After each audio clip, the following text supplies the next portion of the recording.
Route 66, Arizona, 11:47 p.m. The neon sign of Rosie's Diner flickered against the desert night, casting shadows that danced across the empty parking lot.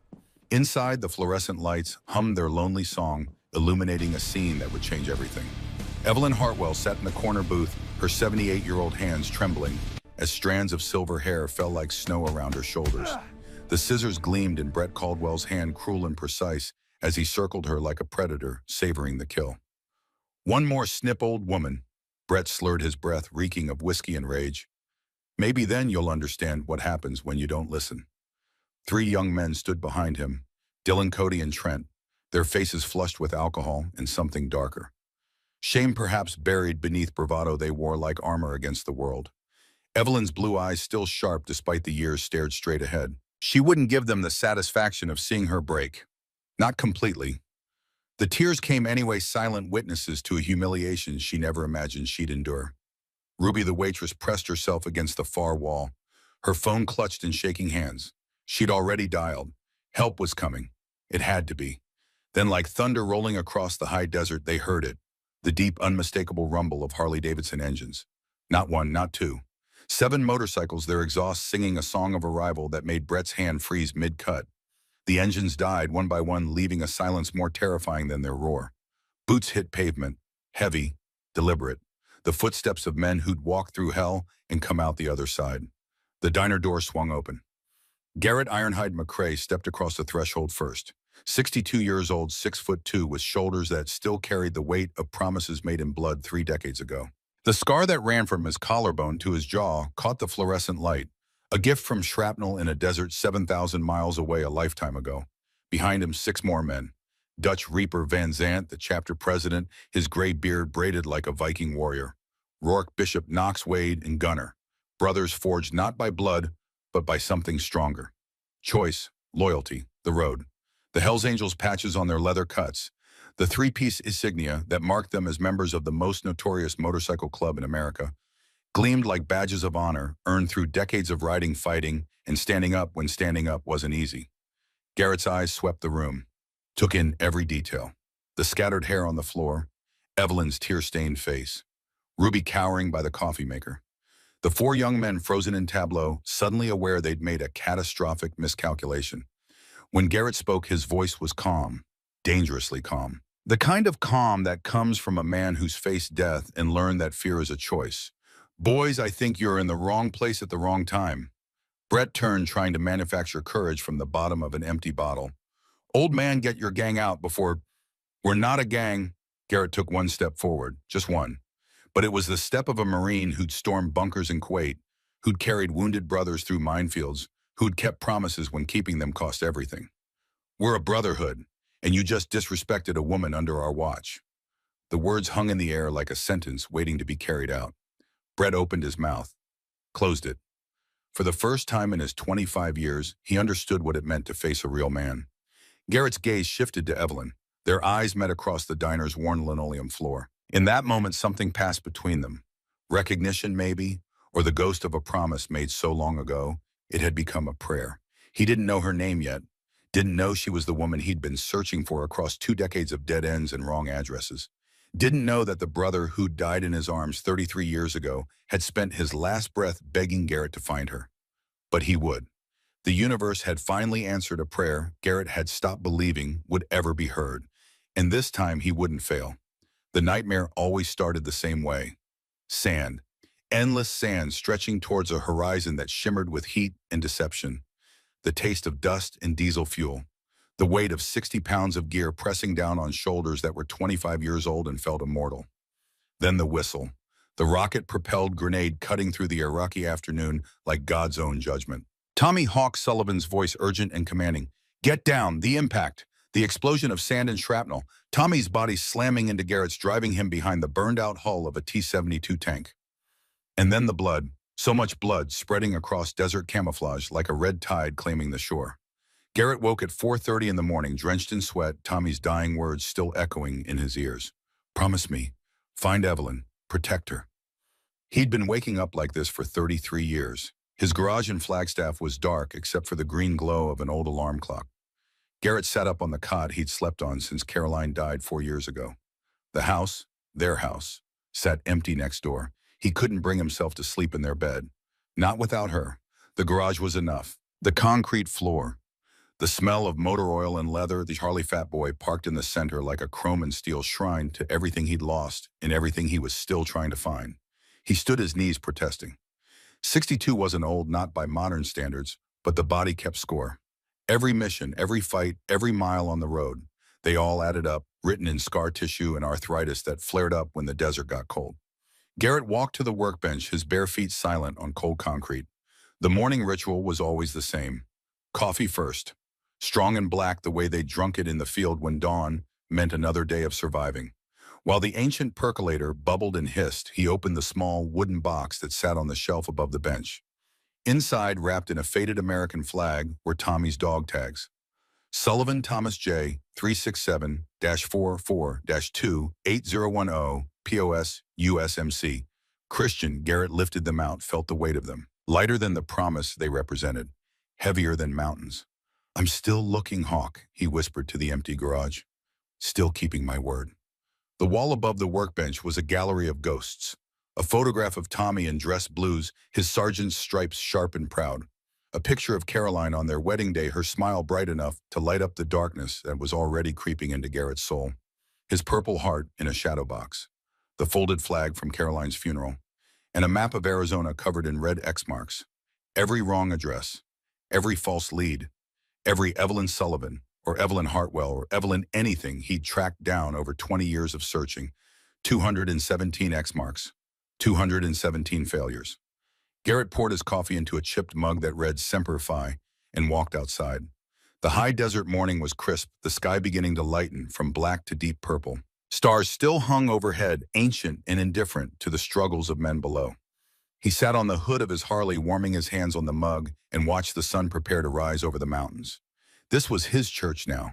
The open sky, the smell of sage and creosote, the eternal patience of the desert that had watched civilizations come and go and would be here long after he was dust. His phone buzzed, a text from Dutch. "Chapter meeting, 10 a.m. important." Garrett typed back one word, "Roger." He finished his coffee as the sun crested the Mogollon rim, painting the sky in shades of orange and gold that reminded him of fire, of explosions, of the last thing Tommy saw before the light left his eyes.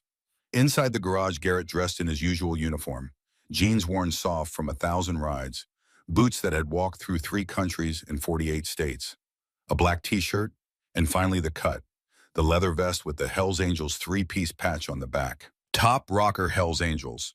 Center patch, the winged death's head, the skull with wings that marked him as a member of the most notorious motorcycle club in the world. Bottom rocker Arizona.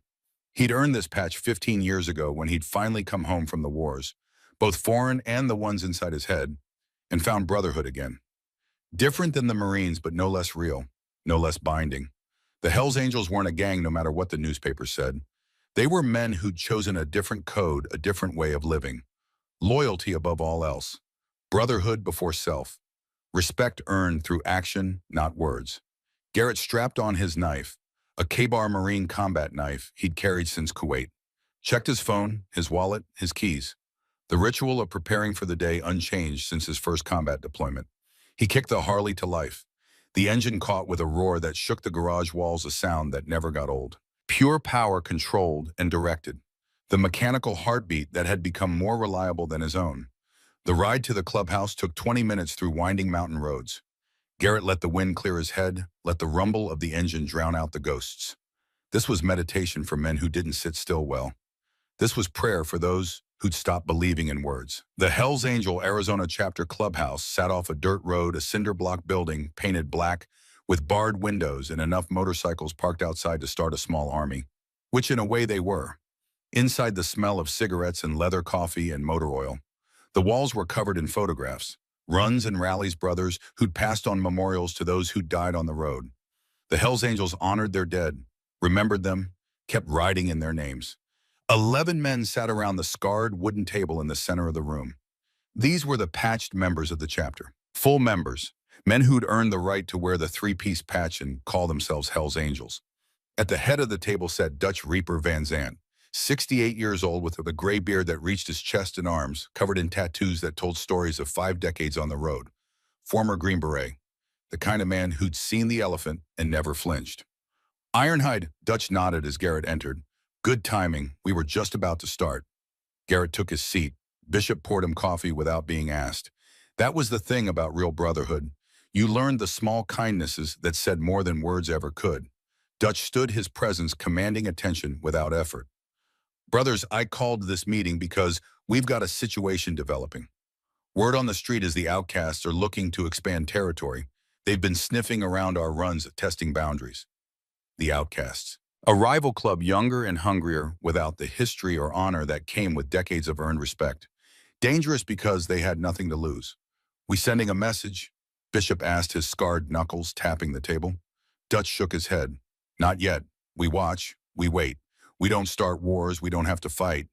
But we prepare for the ones that come to us.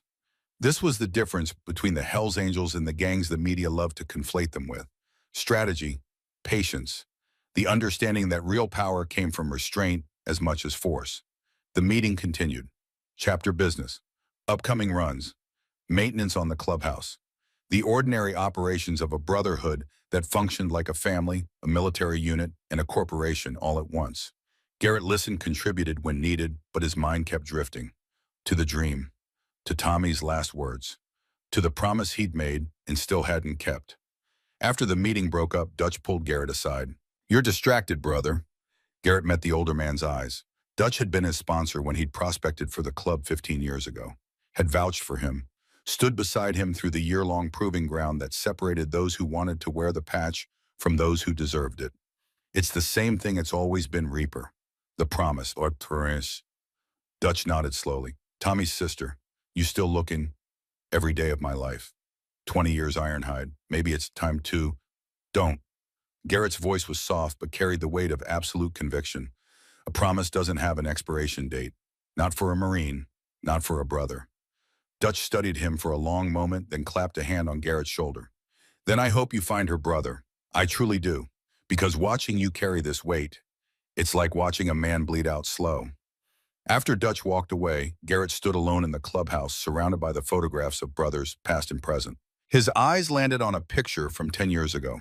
Him and Caroline at a chapter barbecue, her arm around his waist, both of them smiling like they had all the time in the world. They'd had 4 more years before the cancer came. She'd fought it the way she fought everything, with grace and stubborn courage that put warriors to shame. But some battles can't be won with courage alone. Her last words to him, spoken from a hospital bed that smelled of antiseptic and approaching death. Don't stop fighting for people, Garrett. Don't stop being the man Tommy believed you were. He'd promised her just like he'd promised Tommy.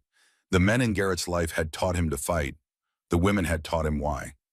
His phone buzzed, a number he didn't recognize. Probably spam. He almost didn't answer, but something made him pick up. Mr. McCrae, a woman's voice, professional, slightly apologetic. This is Jennifer Rodriguez from Fine People Services. You contracted with us 6 months ago to locate an Evelyn Sullivan, later possibly Evelyn Hartwell. Garrett's heart stopped, started again faster. I remember. Sir, I think we found her. The world narrowed to a point. The clubhouse, the photographs, the ghosts, all of it faded away. There was only the voice on the phone and the rushing sound of blood in his ears. You're sure? 95%. Evelyn Marie Sullivan, born 1946, married Robert Hartwell in 1972, widowed in 2012. Currently residing in Flagstaff, Arizona. Works as a waitress at Rosie's Diner on Route 66. I'm emailing you the full report now. Flagstaff. She'd been in the same town as him for God knew how long. Mr. McCrae, are you still there? Yeah, I'm here. Thank you so much. He hung up, opened his email with shaking hands.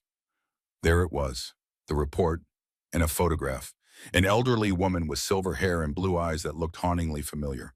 Tommy's eyes, Tommy's sister. After 33 years of searching, after 217 dead ends, after 2 decades of carrying a promise that had become a stone around his neck, he'd found her. Garrett sat down heavily on the clubhouse steps, the phone still in his hand, and felt something he hadn't felt in years.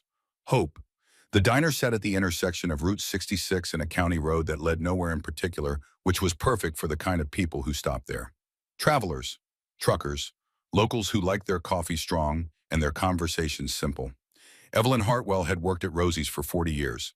She'd started as a waitress when her husband Robert came back with demons in his eyes and a purple heart that didn't pay the bills. She'd served coffee and pie to 3 generations of Americans traveling the Mother Road, the historic highway that connected Chicago to Los Angeles, and passed through the heart of the country like a memory of what used to be. Now at 78, she still wore the same uniform, a simple dress and apron, comfortable shoes that had been resold more times than she could count. Her silver hair was pulled back in a neat bun, her hands weathered and marked by decades of hard work, still moved with practiced efficiency as she poured coffee and took orders. Ruby, the other waitress, 55 and perpetually optimistic, often asked why Evelyn didn't retire. And do what? Evelyn would reply. Sit in that trailer and wait to die. I'll work until I can't lift the coffee pot. The truth was more complicated. The truth was that work kept her moving, kept her mind occupied, kept her from thinking too much about all the people who'd left and never come back. Tommy, her big brother, her protector, her hero. Gone 33 years, killed in a desert war that seemed meaningless now. Robert, her husband of 40 years, the gentleman who'd survived only to lose his battle with the bottle and the memories. Gone 12 years, his pension dried up, leaving her with nothing but his flag and his medals. And Michael, her son, gone in a different way, lost to addiction and anger, last seen 3 years ago when he'd stolen what little money she had left and disappeared into the night. So she worked. She smiled at customers. She refilled coffee cups and pretended that her feet didn't hurt, that her back didn't ache, that her heart wasn't a museum of losses. It was a Tuesday afternoon when Garrett walked in. The lunch rush had ended. Only 2 customers remained, a trucker reading a newspaper and an elderly couple sharing a piece of apple pie. Evelyn was wiping down the counter, her mind elsewhere, when the door chimed. She looked up and felt something shift in the air. The man who entered was tall and broad-shouldered, moving with the careful precision of someone whose body had been broken and rebuilt more than once. He wore jeans and boots, a black t-shirt under a leather vest covered in patches. Hell's Angels, Arizona chapter. Evelyn's first instinct was fear. She'd seen enough movies, heard enough stories. Motorcycle gangs meant trouble, but then she looked at his face. He was older, 60-something, she guessed, with gray hair cut military short and a scar that ran from his collarbone up his neck to his jaw. But it was his eyes that caught her, brown and deep, carrying the kind of sadness that came from surviving when others hadn't. He walked to the counter and sat down, his movements deliberate, careful not to startle her. Coffee, please, he said. His voice was rough like gravel under tires, but not unkind. Evelyn poured him a cup, her hands steady despite the warning bells in her head. Cream or sugar? Black, thank you, ma'am. Ma'am. When was the last time someone had called her that with genuine respect? She set the cup in front of him and moved to walk away to give him space, but his next words stopped her cold. Are you Evelyn Sullivan? Her blood turned to ice. She turned slowly, her hand gripping the coffee pot like a weapon. Who's asking? The man reached into his vest pocket, slowly, carefully showing her his movements, and pulled out something small and metal. He laid it on the counter between them. Dog tags. Sullivan Thomas J. Evelyn felt the world tilt. She gripped the edge of the counter to keep from falling. Where did you get those? Her voice was barely a whisper. Kuwait, 1991. Operation Desert Storm. Garrett's eyes held hers. Tommy was my brother, not by blood, but by every other measure that matters. He saved my life, and with his dying breath, he made me promise to find you, to protect you. The coffee pot slipped from Evelyn's hands. It shattered on the floor, hot coffee spreading like the blood she'd imagined 33 years ago, when the Marines came to her door with their dress uniforms and their practiced condolences. You're lying, she said, but even as the words left her mouth, she knew he wasn't, because she could see Tommy in this man's eyes, could see the shadow of her brother, the echo of a promise made in the desert.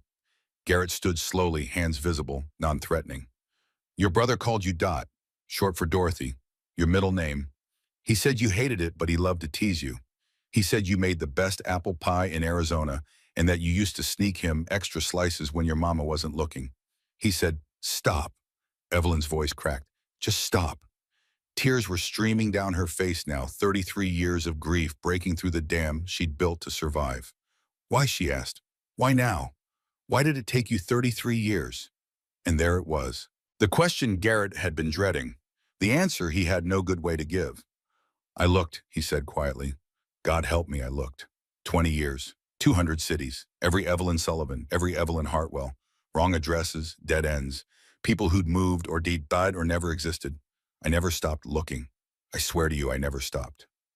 Evelyn stared at him, this stranger who claimed to be her brother's keeper, and felt something she hadn't felt in decades. Rage. 33 years, she said, her voice shaking. Do you know what happened to me in 33 years? My husband came back from war, broken, drank himself to death trying to forget what he'd seen. I lost our house, lost everything, had to work 2 jobs just to keep food on the table.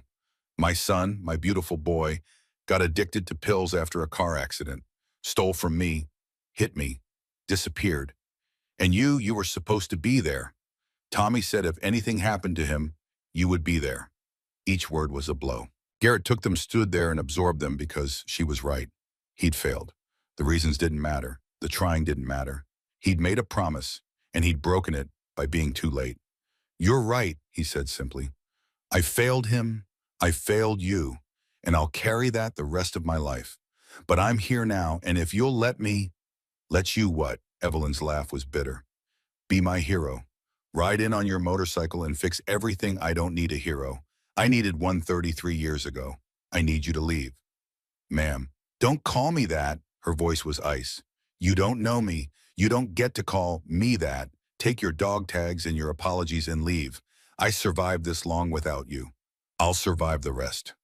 Ruby appeared from the kitchen, drawn by the sound of breaking glass. She took in the scene, Evelyn crying, the strange biker, the shattered coffee pot. Everything okay, Evie? Fine, Evelyn said, wiping her eyes with her apron. This gentleman was just leaving. Garrett looked at the tags on the counter, at the woman who wore his brother's eyes, at the anger and hurt and decades of abandonment written across her face. Slowly he picked up Tommy's tags, put them back in his pocket. I understand, he said, and I'm sorry, sorrier than you'll ever know. He pulled out his wallet, left a $20 bill on the counter for coffee he hadn't drunk. If you ever need anything, he said quietly, anything at all, my number's on there. He'd written it on the back of the bill. Then Garrett turned and walked out of the diner, the door chiming behind him like a judgment. Evelyn stood there shaking as his motorcycle roared to life and faded into the distance. Ruby put an arm around her shoulders. Who was that? A ghost, Evelyn whispered. Just a ghost. But that night alone in her trailer, a single wide on rented land, all she could afford on a waitress's salary, Evelyn took out the box she kept under her bed. Inside were Tommy's letters from Kuwait. His last one, written 3 days before he died, was worn soft from reading. Dot, it said in his familiar handwriting. If something happens to me, find Garrett McCrae. He's the best man I know. He'll take care of you. I made him promise. Trust him like you trust me. Love your brother Hawk. She'd waited for Garrett, waited through her 20s and 30s, waited through Robert's decline and death, waited until waiting became a habit and then a bitter joke. And now he'd come, 33 years too late. Evelyn put the letter away and turned off the light. Outside, sitting on his Harley in the shadows of the parking lot, Garrett watched her trailer. He'd failed Tommy once by being too late. He wouldn't fail again. Even if Evelyn Hartwell never wanted to see him again, he would keep his promise. He would protect her. From the shadows, from the distance, however she needed, because a promise made to a dying brother was a debt that could never be fully paid. Only honored, one day at a time, for the rest of his life. The high desert night was cold in the way that surprised people who thought Arizona was all scorching heat and endless sun. Garrett sat on his Harley in the shadows beyond the trailer park engine off, watching the single light burning in Evelyn's window. This was the 4th night he'd come, not close enough to be seen. Not far enough to fail if something happened. He'd learned her routine, knew she left for work at 5 in the morning, walked the half-mile to the diner because her car had died 2 months ago, and she couldn't afford to fix it. Knew she worked until 2, came home and ate a simple dinner alone, read for an hour by the window, then turned off the light at 9. It was a small life, a hard life, the kind of life his brother had died trying to prevent her from living. Garrett's phone buzzed. Dutch, you sitting outside her place again? How did you? Because I know you, Ironhide, and because Rourke saw you leaving town every night this week. A pause. Brother, she told you to leave her alone. I am leaving her alone. She doesn't even know I'm here. That's called stalking in most jurisdictions. Garrett was quiet for a long moment. What else am I supposed to do? Reaper, I promised Tommy. I can't just walk away. Dutch sighed, the sound of a man who'd fought his own demons and knew there were no easy answers. Come to the clubhouse tomorrow. We'll figure something out. Together. That's what brothers do. After he hung up, Garrett stayed another hour. Watched Evelyn's light go out right on schedule. Watched the moon rise over the mountains and paint the desert silver. Then he started his bike and rode home through the darkness, accompanied only by ghosts. 11 men sat around the table, the full chapter minus those who were on the road. Dutch stood at the head, but this wasn't an official meeting. This was something else, something more personal. Ironhide has a situation, Dutch began, and since his situation could become our situation, I think we all need to know the story. Garrett told them everything. Tommy, Kuwait, the promise, the 20 years of searching, finding Evelyn, her rejection. When he finished, the room was silent. Bishop spoke first. So you found your brother's sister after 33 years, and she told you to fuck off because you were late. That's about the size of it. And now you're watching her house like some lovesick teenager. I'm protecting her. From what? Bishop leaned forward. Brother, I say this with respect, but the woman doesn't want your protection. She made that clear. Rourke, usually quiet, cleared his throat. What if she needs it and doesn't know it? What do you mean? Garrett asked. I mean Ruby, the other waitress at the diner. She's friends with my wife. They talk. And according to Ruby, Evelyn's got problems bigger than a broken down car. The room's energy shifted. This was what the Hells Angels did. Information gathering, situational awareness, understanding the battlefield before the shooting started. What kind of problems? Dutch asked. Rourke pulled out his phone, scrolled through messages. The land Evelyn's trailer sits on. She's been renting it for 25 years from a guy named Caldwell. Old school handshake deal kind of arrangement. But Caldwell died 6 months ago. His son Brett inherited everything. And Brett's not interested in handshake deals. Let me guess, Knox said. He wants her out. Worse, he's trying to force her out, raise the rent 300%. When she couldn't pay, started harassment, cut her power twice, dumped trash on her property, called the health department to inspect the diner trying to get her fired. Garrett's hands clenched on the table. Why? Because there's a developer, guy named Harlan Price, who wants to buy up that whole section of Route 66, turn it into some luxury resort destination. Evelyn's property is the last holdout. Brett needs her gone to close the deal. Dutch looked at Garrett. And you knew none of this. She wouldn't talk to me long enough to tell me. Wade, the chapter's enforcer, cracked his knuckles. So we paid Brett a visit, explained the situation. No. Dutch's voice carried absolute authority. We don't start wars, we don't need to fight, not yet. First we verify, then we assess, then we act intelligently. He turned to Garrett. You want to protect this woman, fine, but you do it smart, you do it right, and you do it with the chapter's support, which means you do it our way. Garrett met his eyes. What's our way? Information first. We need to know exactly what we're dealing with. Rourke, dig into Brett Caldwell. Financial situation, criminal record, known associates. Bishop, check out this developer, Harlan Price. Knox, talk to your cousin at the county assessor's office. I want to know the legal status of Evelyn's tenancy. Orders given, accepted. This was how the Hells Angels operated. Not as a gang, but as a tactical unit. Every man with a role. Every role essential. And Ironhide, Dutch continued, you keep your distance from Evelyn for now. I know it goes against every instinct you have, but if we're going to help her, we can't spook her. She sees you or any of us coming around, she'll dig in harder. So what do? You wait, you watch, and when the time is right, you'll know. The information came back worse than expected.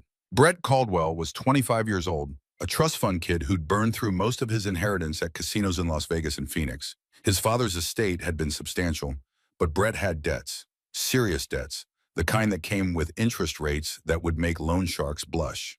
Harlan Price was a legitimate developer with a questionable reputation. 3 projects in the past decade, all profitable, all involving tactics that skirted the edge of legal harassment. And Evelyn's tenancy had never been formalized in writing. 25 years of paying rent on time, of being a model tenant, meant nothing in the eyes of the law. Brett could evict her with 30 days' notice. It gets worse, Knox reported. Brett filed eviction paperwork yesterday. She's got 28 days. Garrett felt something dark uncurl in his chest, something he'd learned to control in the years since he'd come home from war, but never quite eliminated. Where is he, Shy? Dutch put a hand on Garrett's shoulder. Brother, don't. Where is he, Tim? The casino, same one he goes to every Tuesday night. But if you go there and do what I think you're planning, you'll end up in jail, and Evelyn will be exactly where she started, alone. Garrett stood the chair, scraping against concrete. I made a promise, and you'll keep it, but smart, not with your fists, not yet. The 2 men stared at each other. president and sergeant-at-arms, old warrior and slightly less old warrior, both knowing what the other was capable of. Finally, Garrett sat back down. Tell me the smart play. Dutch smiled. The smart play is we give her a choice. We present the information. We offer help. And we let her decide. Because the one thing we know about Evelyn Hartwell is she's a survivor. She's been doing this alone for 33 years. We're not going to take that away from her by playing White Knight. But we are going to stack the deck, Bishop added. Make sure when she makes her choice, she knows she's got backup. How damn, Garrett asked. We start with Ruby. She trusts Ruby. Ruby tells her what we found out about Brett. Plants the seed that maybe those bikers who came to the diner aren't what she thinks they are. And then we wait for Evelyn to make the next move. It was good strategy, sound tactics, everything Garrett had learned in the Marines and relearned in the Hells Angels. But every cell in his body screamed to act now, to ride to that casino and teach Brett Caldwell what happened when you threatened a Marine's family. Dutch seemed to read his mind. Patience is a weapon, Ironhide, one you've used before. Use it now. Ruby found Evelyn in the kitchen before opening, crying over a piece of paper. The eviction notice. Evie, honey, what's wrong? Evelyn showed her the paper. I have to be out in 4 weeks. I have nowhere to go. I've been saving, but it's not enough for first month, last month, and deposit anywhere else. And who's going to rent to a 78-year-old waitress anyway? Ruby pulled up a chair. This was the moment, the seed that needed planting. That biker who came in last week, she said carefully. The one who upset you. My husband knows some people who know him. Says his name is Garrett McCrae, former Marine, served in Desert Storm with your brother. Evelyn's hand stilled. He's Hell's Angels, yeah, but not the kind you see on TV. His chapter does a lot of charity work, veteran outreach. They raised $50,000 last year for homeless vets. And word is Garrett's been looking for you for 20 years, that he made a promise to your brother and never gave up. He told me that, Evelyn said quietly. Did you believe him? A long pause. I don't know what to believe anymore. Ruby took her hand. Honey, I'm not saying trust him. I'm not saying let him help. I'm just saying maybe don't close all the doors. Not when you've got Brett Caldwell trying to throw you into the street. Evelyn looked at the eviction notice, at the 28 days that stood between her and homelessness. I've survived this long alone, she whispered. I know you have. You're the strongest woman I know. But surviving alone and asking for help when you need it, those aren't the same thing. After Ruby left, Evelyn sat in the empty diner as dawn broke over Route 66. She pulled out her wallet, found the $20 bill Garrett had left. His number was still written on the back in neat, precise handwriting. She stared at it for a long time. Then she put it back in her wallet and went to work. But she didn't throw it away. Garrett sat in his usual spot, engine off, watching Evelyn's window. It was past midnight. She should have been asleep hours ago, but her light was still on. Then he saw movement, not inside the trailer, outside. 3 figures moving through the shadows between the mobile homes. Young men moving with the false confidence of alcohol and bad decisions. Garrett's hand went to his knife. Not the gun he carried when he expected trouble. The knife. Quieter. More personal. He watched them approach Evelyn's trailer. Saw one of them, tall, athletic build, pull out a can of spray paint. That's when Garrett moved. He crossed the distance in seconds, boots silent on gravel. The element of surprise was absolute. Evening, boys. All 3 jumped. The one with the spray paint dropped it. In the moonlight, Garrett could see their faces. Young, early 20s, drunk but not completely gone. The tall one recovered, first tried to manufacture bravado. This isn't your business, old man. Wrong answer. Garrett stepped into the light so they could see him fully. The leather cut. The Hells Angels patch. The scar that ran up his neck like a reminder of violence survived. See, everything that happens on this property became my business the moment you brought spray paint to an old woman's home. We're just leaving right now before I decide to make this a teaching moment. The other 2 were already backing away. But the tall one, Brett Garrett realized, recognizing him from the photos Rourke had pulled, held his ground. You can't threaten me. My father owned this land. Your father's dead. And from what I hear, he was a decent man who'd be ashamed of what you're doing to a woman who's been a good tenant for a quarter century. You don't know anything about. Garrett closed the distance between them in one step. Didn't touch him, didn't need to, just stood there 6 inches taller, 50 pounds heavier, carrying the kind of presence that came from surviving things Brett couldn't imagine. I know you're in debt to the Palms Casino for $200,000. I know Harlan Price is offering you $500,000 for this land. I know you think bullying a 78-year-old woman makes you a man. Brett's face went white. How did you? I also know that if you come back here, if you touch one thing that belongs to Evelyn Hartwell, if you so much as look at her wrong, you'll discover there are worse things than debt collectors. Is that a threat?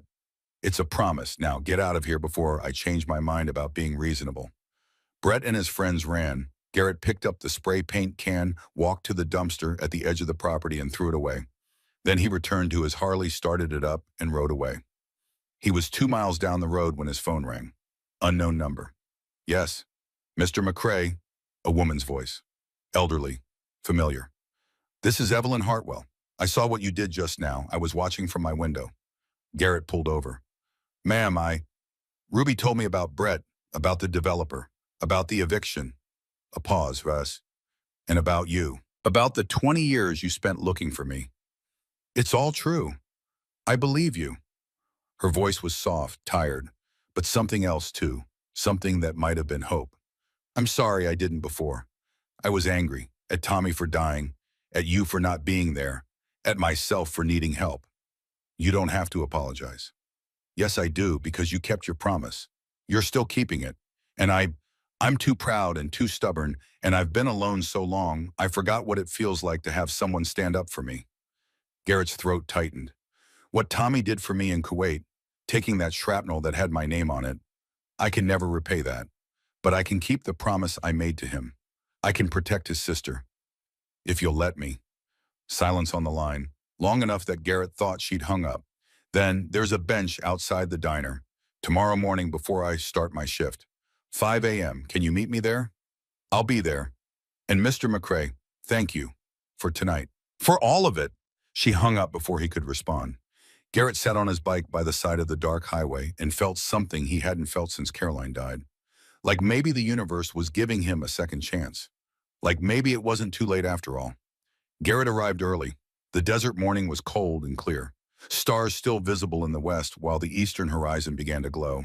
His breath fogged in the air as he waited on the bench, Tommy's dog tags in his pocket like a talisman. At exactly 5 a.m., Evelyn emerged from the diner's side door. She wore her uniform, her silver hair pulled back a cardigan against the cold. She looked older than she had in the diner that first day. Tired. But there was something else in her face now, determination. She sat down on the bench beside him, leaving a respectful distance between them. For a long moment, neither spoke. They watched the sun begin to rise over the desert, painting the sky in shades of orange and gold. Finally, Evelyn broke the silence. Tommy used to write me letters from Kuwait. Every week like clockwork. He'd tell me about the desert, about the men in his unit. He wrote about you a lot. Garrett kept his eyes on the horizon. What did he say? That you were the best Marine he'd ever served with. That you had his back no matter what. That if anything happened to him, you'd take care of me like he would. She pulled out a folded piece of paper from her cardigan pocket. His last letter, written 3 days before he died. She handed it to Garrett. The paper was soft worn from being read 1,000 times. He unfolded it carefully as if it might disintegrate. Tommy's handwriting. Familiar. A ghost speaking from beyond the grave. Dot, if something happens to me, find Garrett McCrae. He's the best man I know. He'll take care of you. I made him promise. Trust him like you trust me. Garrett's vision blurred. He folded the letter carefully, handed it back.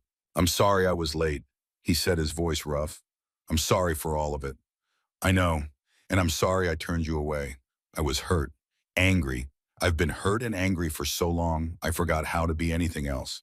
She turned to face him, then her blue eyes, Tommy's eyes, meeting his. Ruby says you and your brothers might be able to help with Brett, with the eviction. We will. Why, you don't know me? Tommy's been gone 33 years. Why does this promise still matter to you? Garrett was quiet for a long time, searching for words that could explain what he'd carried all these years.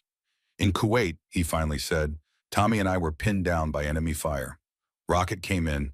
Tommy saw it before I did. He pushed me behind cover and took the blast himself. Shrapnel tore through his neck, his chest. I held him while he died. It took 7 minutes. 7 minutes of him bleeding out in my arms, and there was nothing I could do. He paused, his hands clenched together. In those 7 minutes, he didn't talk about himself. Didn't ask me to tell his story or remember him as a hero. He talked about you, About how worried he was that you'd be alone, about how you'd taken care of him when your parents died, about how he'd promised to always protect you and he was breaking that promise. A tear ran down Evelyn's cheek. He made me swear I'd find you, that I'd protect you the way he couldn't. And I said yes because Tommy was my brother, not by blood, but by every other definition that matters. And when your brother asks you for one thing with his dying breath, you don't get to quit just because it's hard. You don't get to give up just because 30 years pass. Garrett finally looked at her, not hiding the emotion in his eyes. So that's why this promise still matters. Because Tommy mattered. Because you matter. Because some debts can never be paid, only honored. Every single day for the rest of my life. Evelyn was crying openly now. She reached out, hesitated, then took his hand. Hers was small and weathered. His was large and scarred. They fit together like pieces of a puzzle, separated for too long. Tell me about him, she said. Tell me about my brother in Kuwait. I only have the official report, the sanitized version. I want to know who he was at the end. So Garrett told her. He told her about Tommy's laugh, loud and infectious, that could lighten the mood even in the darkest moments. About how Tommy had kept a picture of her in his helmet, looked at it every morning before patrols. About how Tommy had taught the younger Marines to play poker, always let them win their first few hands before taking all their money with a grin. He told her about Tommy's courage, how he'd volunteered for the most dangerous missions, how he'd carried a wounded Iraqi soldier to safety under fire because, as Tommy said, enemy or not, he's somebody's son. He told her about the last good day, 3 days before Tommy died, when they'd gotten care packages from home, and Tommy had shared his sister's homemade cookies with the entire unit, even though he could have hoarded them. He said your cookies were the best thing he'd ever tasted. Said when he got home, he was going to eat nothing but your cookies for a week straight. Evelyn laughed through her tears. I sent him 6 dozen. I'd been saving butter and sugar for months. They sat there as the sun climbed higher, sharing stories of the man they'd both loved. The brother, the friend, the hero who'd saved Garrett's life and shaped Evelyn's childhood. And slowly, carefully, the wall between them began to crumble. By the time Evelyn had to start her shift, something had changed. The stranger with the Hells Angels patch was no longer a stranger. He was Garrett, Tommy's brother, and maybe possibly hers too. The eviction, she said as she stood. I can't fight Brett in court. I don't have money for a lawyer. I don't have anywhere else to go. You won't fight him alone. My chapter, we've got resources, legal help, and we've got something Brett doesn't. What's that? We've got honor, we've got loyalty, and we don't abandon family. Garrett stood too. Let me talk to my brothers. We'll figure this out together. Evelyn nodded, then did something that surprised them both. She stepped forward and hugged him. A brief embrace, awkward and unpracticed, but real. Thank you, Garrett, for keeping your promise, for not giving up, for being the man Tommy believed you were. She went inside to start her shift, leaving Garrett standing in the parking lot as the desert morning warmed around him.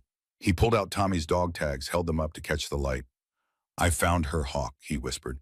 33 years late, but I found her, and I swear to you I won't let her down again.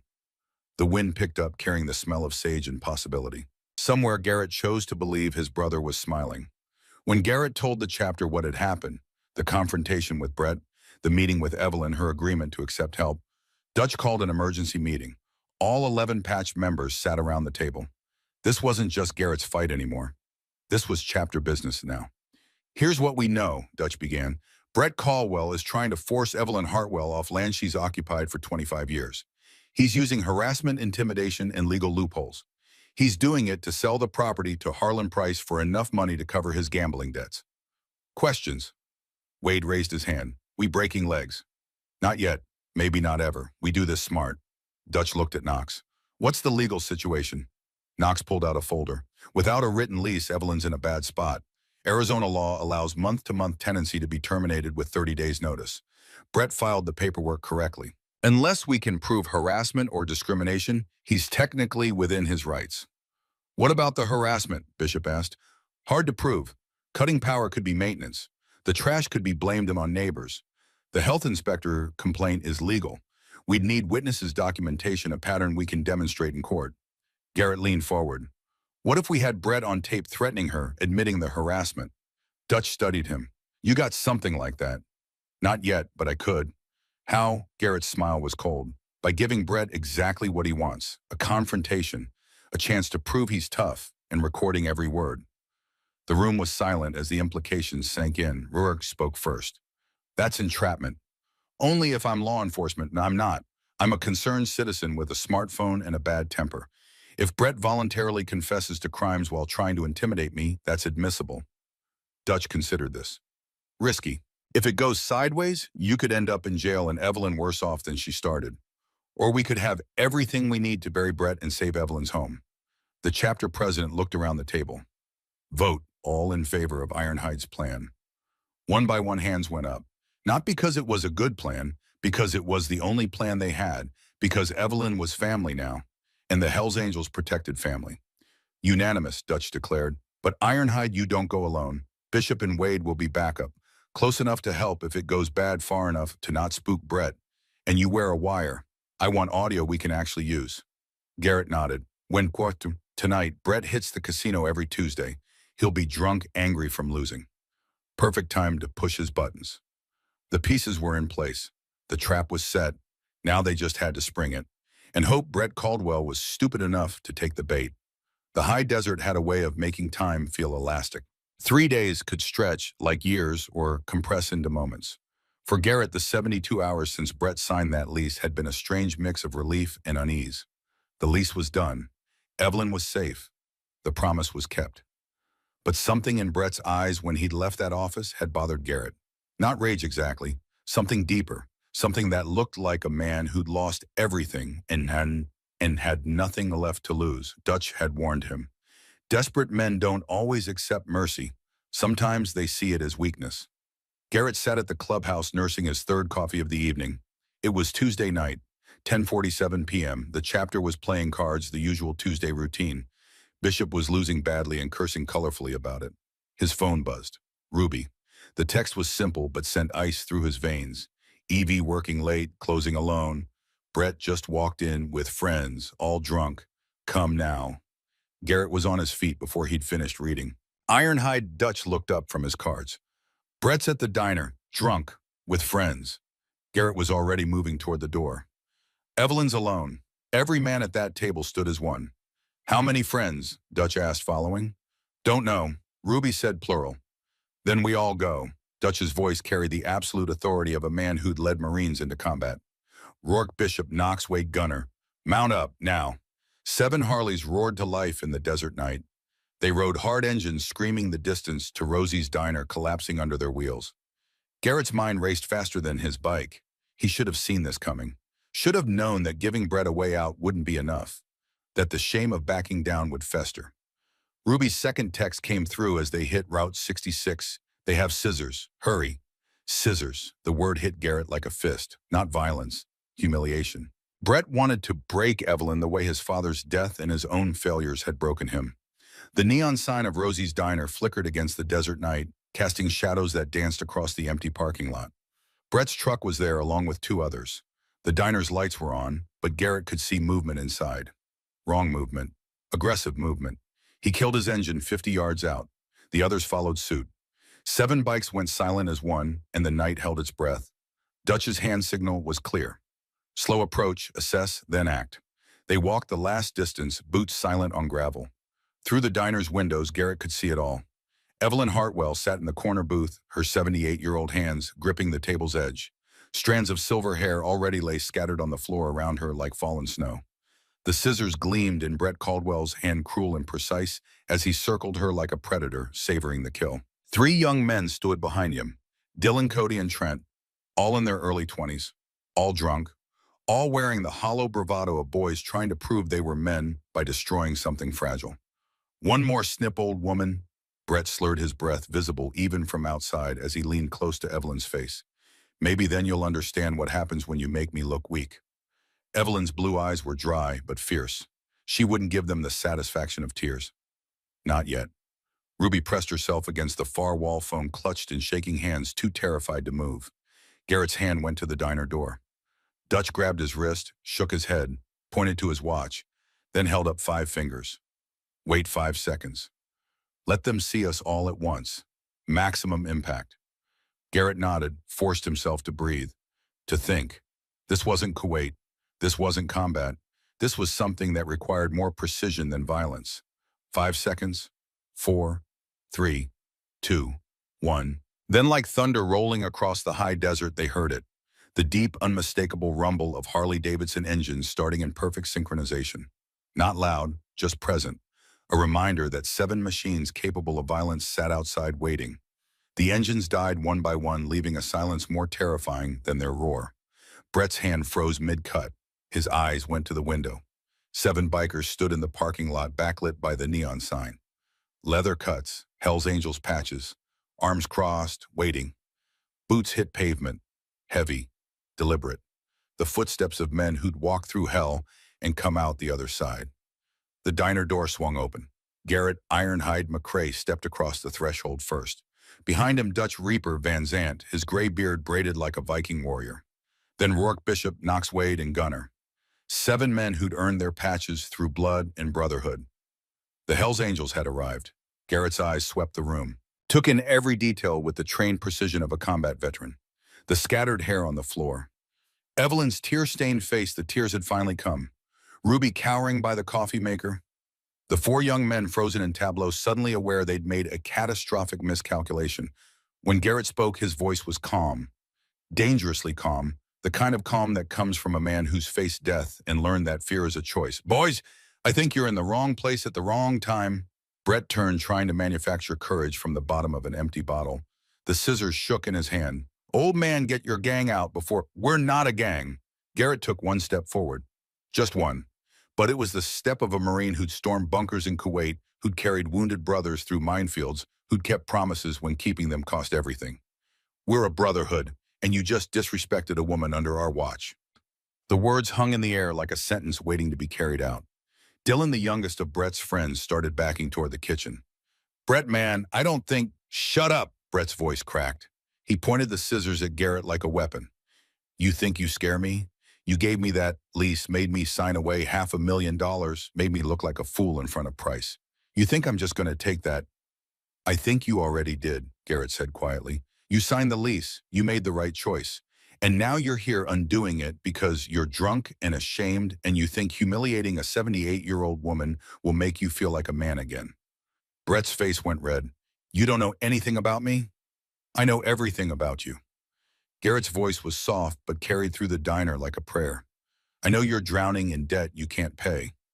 I know your father was a good man and you're terrified you'll never measure up. I know you gamble because it's the only time you feel in control. And I know that right now you're more scared than you've ever been in your life. The scissors wavered. You want to know why? Garrett took another step forward. Dutch and the others spread out, not threatening, just present. A wall of leather and steel. Because deep down you know your father would be ashamed of what you're doing right now. Cutting an old woman's hair because you're too weak to face your own failures. Brett's hand dropped slightly. His eyes were red and not just from alcohol. My father was a fool. He gave away everything. Let people like her take advantage. Your father was a man of honor. It was Evelyn who spoke, her voice steady despite the tears on her cheeks. He kept his word. He treated people with dignity. He built something that would have lasted if you hadn't torn it down. Brett spun toward her, scissors raised again. You don't get to talk about my father. Garrett moved.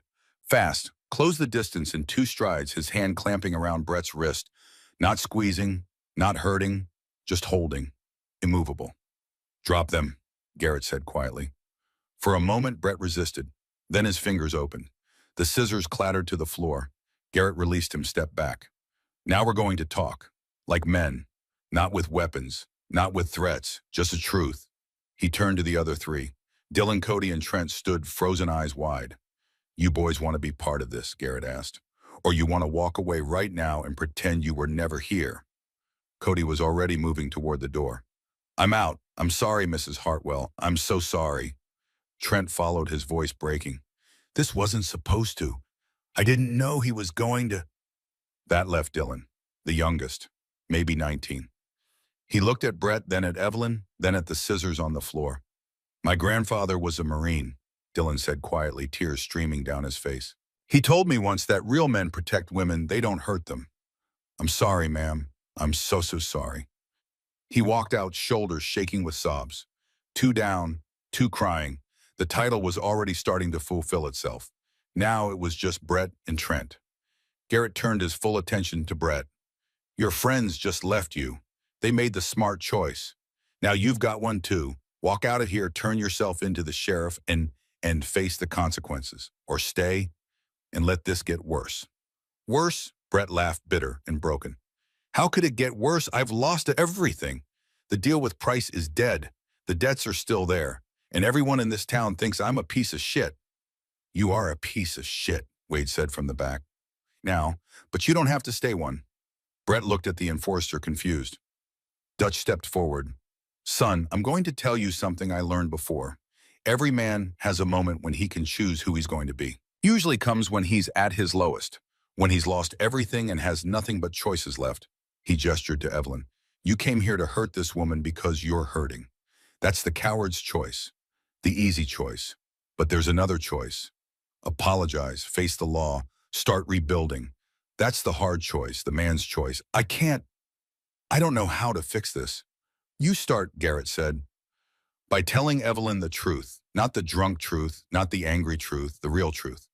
Brett looked at Evelyn, really looked at her, at the woman who'd served coffee at this diner for 40 years, who'd lost her husband to war and her son to addiction, who'd survived everything life threw at her with quiet dignity, and something in him broke. He sank into the booth across from her, put his head in his hands and wept. I'm sorry, he sobbed. I'm so sorry. You never did anything to me. You were a good tenant. You paid every month for 25 years, and I tried to destroy you because I'm a failure, and I thought it would make me feel better, and it didn't. And now I've lost everything anyway, and I deserve it, and I'm sorry. I'm so sorry. The words came out in a flood. Confession and grief and shame all mixed together. Evelyn sat very still. Then slowly she reached across the table and put her weathered hand on Brett's. Brett, look at me. He raised his head. His eyes were red and swollen. Snot ran from his nose. He looked like a broken child. You hurt me tonight, Evelyn said quietly. You humiliated me, cut my hair like I was nothing, and I won't pretend that doesn't hurt. Brett's face crumpled again. But, she continued, I also know what it's like to watch someone you love destroy themselves. I watched my husband drink himself to death. I watched my son choose drugs over his family. And I know that pain makes people do terrible things. I don't deserve your forgiveness. No, you don't. Not yet. But you can earn it. By making different choices starting right now. Trent, who'd been standing silently this whole time, suddenly spoke. Mrs. Hartwell, I'm sorry too. This was supposed to be. Brett said we were just going to scare you. Make you understand. But then he started cutting, and I didn't know what to do, and I should have stopped him, and I'm sorry. His voice broke on the last word. Tears ran down his face. 4 boys had walked into this diner. 4 boys were now crying. The title was fulfilled. Garrett pulled out his phone, dialed. Sheriff Donovan, it's Garrett McCrae. I'm at Rosie's diner. I've got 2 young men who want to turn themselves in for assault. Can you come down here? He hung up, looked at Brett and Trent. Sheriff's on his way. You're going to tell him everything, accept the consequences, and then you're going to spend however long it takes making this right. Brett nodded, too spent to argue. Ruby finally moved from her position by the wall. She grabbed a broom, started sweeping up Evelyn's hair with shaking hands. Evelyn stood, walked to the bathroom. When she came back, she'd washed her face and tied what remained of her hair back. The damage was visible, but she held her head high. Garrett, she said quietly, can you take me home? Of course, boys. As they waited for the sheriff, Dutch pulled Garrett aside. You handled that well, brother. No violence, just presence and truth. Tommy would have done the same. Maybe, but you did it. You kept your promise without throwing a single punch. That takes more strength than most men have. Sheriff Wade Donovan arrived 10 minutes later with 2 deputies. He took one look at the scene, 7 bikers, 2 crying young men. Evelyn's cut hair on the floor and sighed. Garrett, one of these days you're going to have a quiet Tuesday. Not today, apparently. The sheriff took Brett and Trent into custody, read them their rights. Brett went quietly, head down, still crying. Trent kept apologizing to Evelyn until the deputy had to lead him away. Before they put Brett in the patrol car, Evelyn walked over. Brett, he looked at her eyes hollow. I meant what I said. You can earn forgiveness, but it starts with forgiving yourself, and that's the hardest part. He nodded once, then climbed into the car.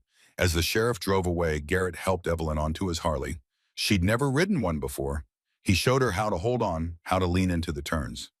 "You trust me?" he asked. She smiled, tired but genuine. "With my life." They rode through the desert night, Evelyn's arms around Garrett's waist, the wind in what remained of her hair. Behind them, the other 6 Harleys followed at a respectful distance, honor guard for a woman who'd survived another battle. At her trailer, Garrett walked her to the door. "Thank you," she said, "for coming, for knowing I needed you. That's what family does." She touched his face gently. "Tommy chose well.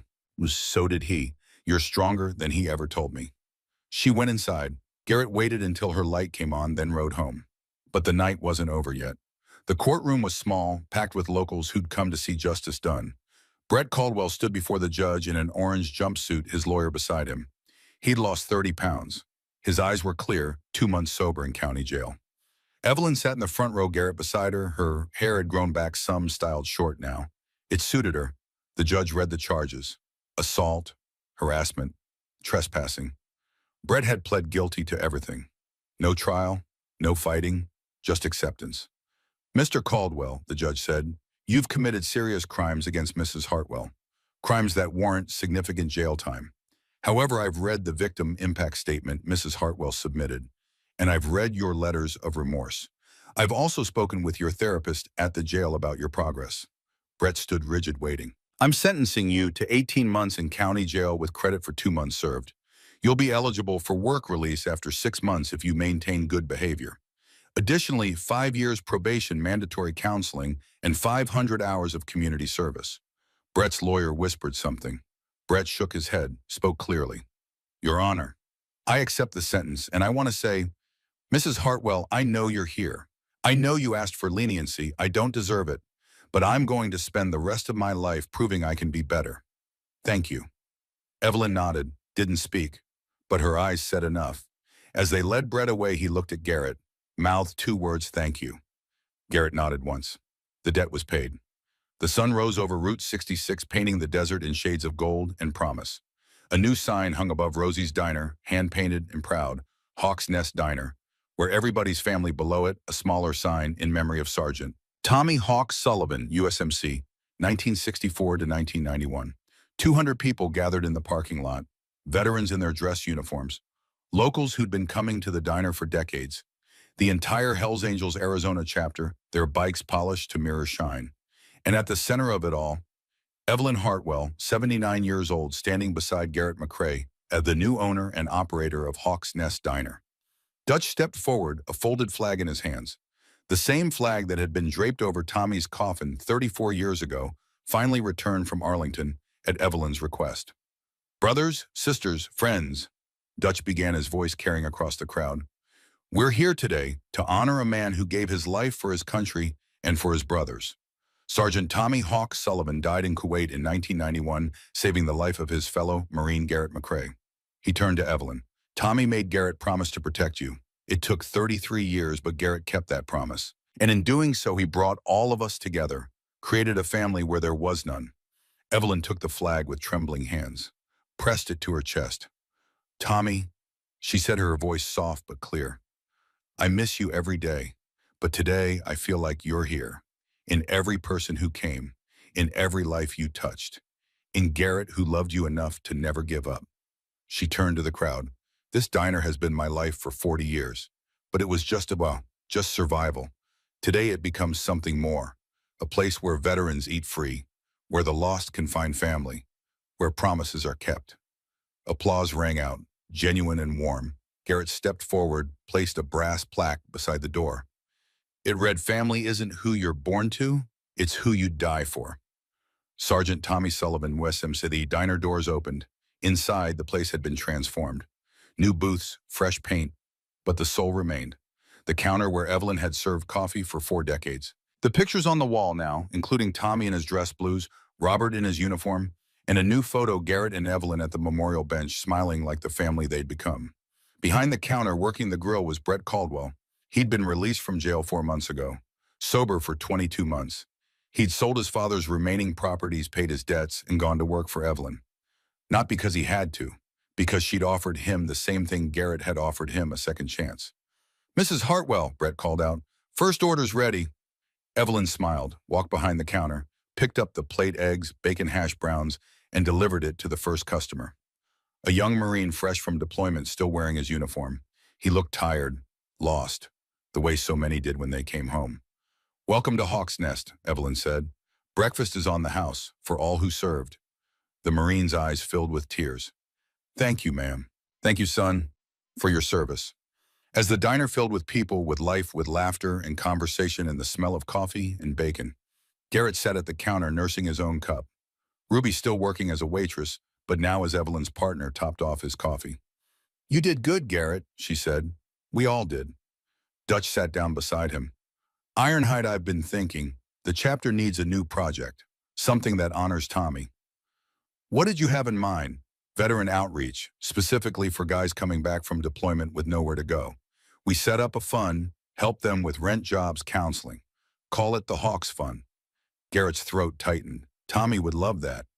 Then let's make it happen. Brotherhood taking care of Brotherhood. That's what we do. They sat in comfortable silence, watching Evelyn move through her diner with a lightness that hadn't been there before.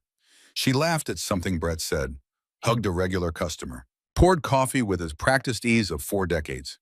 She was home, safe, protected. The promise was kept.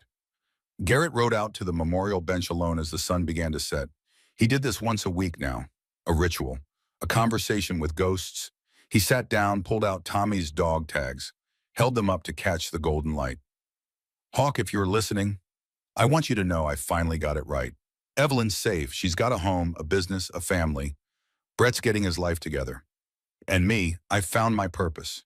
Keeping your promise gave me a reason to keep going after Caroline died. The wind picked up, carrying the smell of sage and possibility. I know you can't answer, but I like to think you're proud, that wherever you are, you're smiling, because your sister, our sister, is going to be okay. We all are. A motorcycle pulled up behind him, Evelyn riding her own bike now, a smaller Harley that Garrett had taught her to ride over the past year. She parked beside him, sat down on the bench. Thought I'd find you here. How'd the first day go? Perfect. We served 200 people, made enough to cover the month's expenses. And Brett didn't drink, didn't gamble, just cooked like his life depended on it. He's trying. He is, and that's all anyone can do. Try, fail, try again. They watched the sun sink toward the horizon, painting the sky in shades of orange and crimson. Garrett, I've been thinking, Evelyn said quietly, about family, about what it means. Tommy was my blood, but you're my family by choice, and that's stronger. I feel the same way. Good, because I'm not going anywhere. You're stuck with me. He smiled. I can live with that. As darkness fell, they rode back together. 2 motorcycles on an empty highway, their headlights cutting through the desert night. Behind them, the memorial bench stood silent, a monument to promises kept and families forged in fire. The stars came out, infinite and eternal. Somewhere up there, Garrett chose to believe Tommy was watching, and finally, after 34 years, he could rest. His sister was safe. His brother had kept his word, and the family they'd created would endure long after all of them were gone, because that's what promises do. They don't just bind the living to the dead. They create futures neither could have imagined. They build legacies, they make families. And sometimes, if you're very lucky, they make broken people whole again.